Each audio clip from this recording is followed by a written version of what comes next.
આજે આંતરરાષ્ટ્રીય શિક્ષક દિવસ છે, પરંતુ આ બધાની વચ્ચે ગુજરાતમાં કેટલાય એવા વિસ્તારો છે જેમાં શિક્ષકોની કમી છે, શાળાઓ નથી અને શાળાઓમાં ભણવા માટે બાળકોના ઓરડા નથી.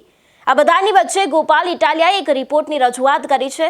એક રિપોર્ટ છે, એક અહેવાલ છે જે દિવ્ય ભાસ્કર દ્વારા લખવામાં આવ્યો છે અને આને જ લઈને ગોપાલ ઇટાલિયાએ સરકાર ઉપર આકરા પ્રહાર પણ કર્યા છે. આજે તેના વિશે જ વાત કરીશું. નમસ્કાર, હું હંસિની અને તમે જોઈ રહ્યા છો નિર્ભય ન્યૂઝ. કહેવાય છે કે શિક્ષાથી જ્ઞાન મળે છે અને જ્ઞાનથી કોઈ પણ વ્યક્તિ હોય તેનો વધારે ને વધારે ગ્રોથ થાય છે, પરંતુ ગુજરાતમાં શિક્ષકની જ કમી છે. આજે આંતરરાષ્ટ્રીય શિક્ષક દિવસ છે. આને લઈને દિવ્ય ભાસ્કર દ્વારા એક રિપોર્ટ છે તેને રજૂ કરવામાં આવ્યો છે અને આ જ રિપોર્ટથી ગોપાલ ઇટાલિયાએ ગુજરાત સરકારને આડે હાથે લીધી છે. જે પ્રમાણે આંતરરાષ્ટ્રીય શિક્ષક દિવસ છે એ પ્રમાણે ગુજરાતમાં કેટલી એવી જગ્યાઓ છે જેમાં શિક્ષકો નથી. શિક્ષકો છે તો પછી વિદ્યાર્થીઓને ભણવા માટેના ઓરડા નથી. ઘણી બધી જગ્યાએ જે સ્માર્ટ સ્કૂલના જે મોટા પેતરા કરવામાં આવે છે તેમાં પ્રોજેક્ટર નથી અને પ્રોજેક્ટર હોય તો પછી સ્કૂલ પાસે ઇન્ટરનેટ નથી હોતું. અને આજે આને લઈને જ વાત કરીએ. ગોપાલ ઇટાલિયા દ્વારા લખવામાં આવ્યું છે કે કેન્દ્રીય શિક્ષા મંત્રાલય જે વર્ષ 2023 અને 24નો આ જે રિપોર્ટ છે ગુજરાતનો તે અહીં રજૂ કરવામાં આવ્યો છે, જેમાં તમને સાફપણે લખ્યું છે કે ગુજરાતમાં 33 લાખ છોકરાઓ છે જે સ્કૂલે નથી જતા. બીજી વસ્તુ, 1745 પ્રાઇવેટ સ્કૂલ છે તે વધ્યા છે, તેની સાથે જ 542 જેટલી સરકારી સ્કૂલ બંધ થઈ ગઈ છે. સરકારી સ્કૂલમાં 1.30 લાખ એડમિશન ઓછા થયા છે, કારણ કે અત્યારે હાલ પ્રાઇવેટ સ્કૂલ છે તે દિવસે ને દિવસે વધી રહી છે, જેના કારણે સરકાર વ્યવસ્થિત એવી સુખ સુવિધાઓ નથી આપી શકતી. એટલું જ નહીં, જો તેમના દ્વારા કહેવામાં આવે છે કે તેમના દ્વારા આ દરેક કામ કરવામાં આવશે તો તમે જ્યારે શાળાએ પહોંચો છો, જ્યારે તેનો રિપોર્ટ કરો છો ત્યારે તેમાં કોઈ જેવી સુવિધાઓ હોતી નથી. એટલા માટે તેમના દ્વારા લખવામાં આવ્યું છે કે સરકારી સ્કૂલમાં લગભગ 1.30 લાખ એડમિશન ઓછા થયા છે.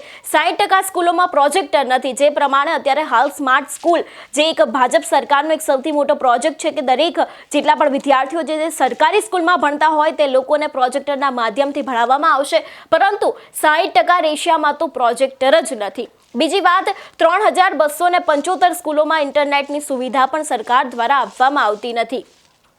47 સ્કૂલ છે તેમાં વીજળીનું કનેક્શન જ નથી. એટલે હવે આના ઉપરથી સાબિત થઈ શકે છે કે કોઈ પણ વિદ્યાર્થી હોય જેને સરકારી શાળામાં એડમિશન લીધું હોય, જો પ્રોજેક્ટર ના હોય, વીજળી ના હોય, ઇન્ટરનેટ ના હોય તો આ બાળક ભણે કેવી રીતે? તેમ છતાં પણ ભાજપ સરકાર દ્વારા એવું કહેવામાં આવી રહ્યું છે કે ભણશે ગુજરાત, શીખશે ગુજરાત, આગળ વધશે ગુજરાત, પરંતુ આજે એ લોકોની લાઈન છે તે લાઈન ઉપર કદાચ અત્યારે પાણી ફર્યું હોય તેવું પણ લાગી રહ્યું છે. આટલું જ નહીં, તેમના દ્વારા અનેક એવા ખુલાસા પણ કરવામાં આવ્યા છે કે લગભગ 6148 સ્કૂલ પાસે તો ગ્રાઉન્ડ નથી અને ભારત સરકારના જે આ શિક્ષણ મંત્રાલય છે તેમના દ્વારા ગુજરાતની શિક્ષાની વ્યવસ્થાના આ જે આંકડા છે તે પણ અત્યારે સામે આવ્યા છે. આ એક રિપોર્ટો છે તેમાં ખાસ કરીને લખવામાં આવ્યું છે કે રાજ્યના 33 લાખ બાળકો તો સ્કૂલે જતા જ નથી. એક વર્ષમાં 2.5% શિક્ષકો વધ્યા છે. આપણે ટેટટાટના ઉમેદવારોને પણ અત્યાર સુધી જોતા આવ્યા છે. તે લોકો એક તરફ ભરતીની રાહ જોઈ રહ્યા છે, પરંતુ તે લોકોની ભરતી બહાર પાડવામાં આવતી નથી અને બીજી બાજુ અત્યારે હાલ શાળાઓમાં શિક્ષકોની ઘટ છે. અને આજે આંતરરાષ્ટ્રીય શિક્ષક દિવસ છે ને તે જ દિવસે આ સમગ્ર રિપોર્ટ છે જે બહાર આવ્યો છે ને ગોપાલ ઇટાલિયા દ્વારા અનેક એવા ખુલાસા કરવામાં આવ્યા છે કે જેટલા પણ અત્યારે ગુજરાતમાં સ્કૂલો ચાલી રહી છે, જે તે શિક્ષકો આવી રહ્યા છે તે શિક્ષકોમાં પણ અત્યારે ઘટ છે. જો સ્કૂલ છે તો ત્યાં પ્રોજેક્ટર નથી ને પ્રોજેક્ટર છે તો તે જગ્યાએ ઇન્ટરનેટ નથી, વીજળીની સુવિધા નથી. અત્યારે હાલ આપણી ભાજપ સરકારના જેટલા પણ દિગ્ગજ નેતાઓ છે, શિક્ષણ મંત્રાલય લઈ લો કે પછી શિક્ષકના નેતાઓ લઈ લો, તે લોકો એવું કહી રહ્યા છે કે તમે સરકારી શાળામાં એડમિશન લો, પરંતુ સરકારી શાળામાં એડમિશન લીધા બાદ જો ત્યાં કોઈ સુખ સુવિધા ન મળે, એક સામાન્ય વિદ્યાર્થીઓને જે શીખવાનું હોય તે શીખવા ન મળે તો પછી તે એડમિશન શું કામનું? અત્યાર સુધી આપણે અનેક એવા બનાવો પણ જોતા આવ્યા છે.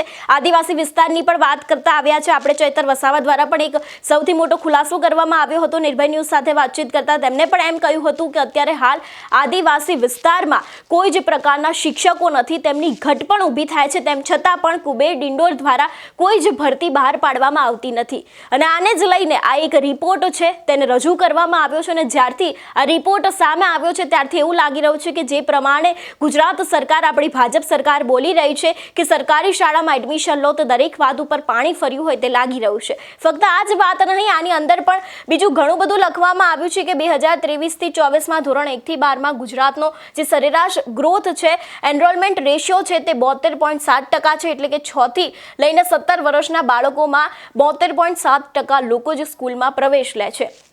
એટલે કદાચ હવે બાળકોની જે સ્કૂલમાં પ્રવેશ લેવાની સંખ્યા છે તે પણ હવે દિવસે ને દિવસે ઘટતી જાય છે અને ગુજરાતમાં પ્રાઇવેટ સ્કૂલનો રેશિયો છે તે વધતો જાય છે અને સરકારી સ્કૂલમાં એડમિશન હવે ધીરે ધીરે ઘટી રહ્યા છે. આની પાછળના કારણો ઘણા બધા હોઈ શકે છે, કારણ કે આપણે આગળ પણ કહ્યું કે 60% સ્કૂલોમાં અનેક એવી સુખ સુવિધા નથી, પ્રોજેક્ટર નથી, ઇન્ટરનેટ નથી. તેમ છતાં પણ અત્યારે હાલ ભાજપ સરકાર તેના ઉપર કોઈ જ કામ કરી નથી રહી. એટલા માટે એવું સીધું લાગી રહ્યું છે કે વિદ્યાર્થીઓના ભવિષ્ય સાથે કંઈક ચેડા કરવામાં આવી રહ્યા છે.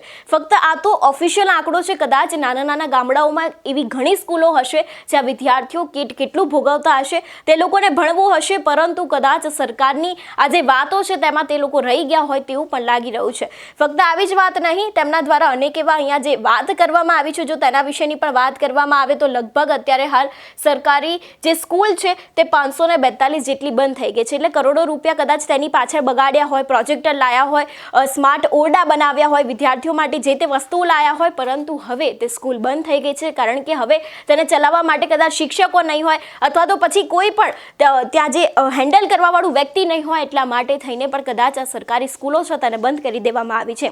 એક તરફ ટેટના ઉમેદવારો એવું કહી રહ્યા છે કે તમે અમને નોકરી આપો, તમે અમારી ભરતી કરો, પરંતુ બીજી બાજુ કુબેર ડિંડોર દ્વારા તેના ઉપર કોઈ જ કામગીરી નથી કરવામાં આવતી ને બીજી બાજુ ગુજરાતમાં શિક્ષકોની ઘટ છે. તમારી પાસે પાસ થયેલા શિક્ષકો છે, ટેટના ઉમેદવારો છે, જે લોકો નોકરી કરવા માંગે છે, જે લોકો વિદ્યાર્થીઓનું ભવિષ્ય બનાવવા માંગે છે, તેમ છતાં પણ તે લોકો માટે ભરતી બહાર પાડવામાં નથી આવતી અને તેની સામે જ જે વિદ્યાર્થીઓને શિક્ષકની જરૂર છે, જે લોકો પોતાનું ભવિષ્ય ઈચ્છે છે, તે લોકો પણ અત્યારે હાલ સિયાવિયા થઈને બેસી ગયા હોય એવું લાગી રહ્યું છે.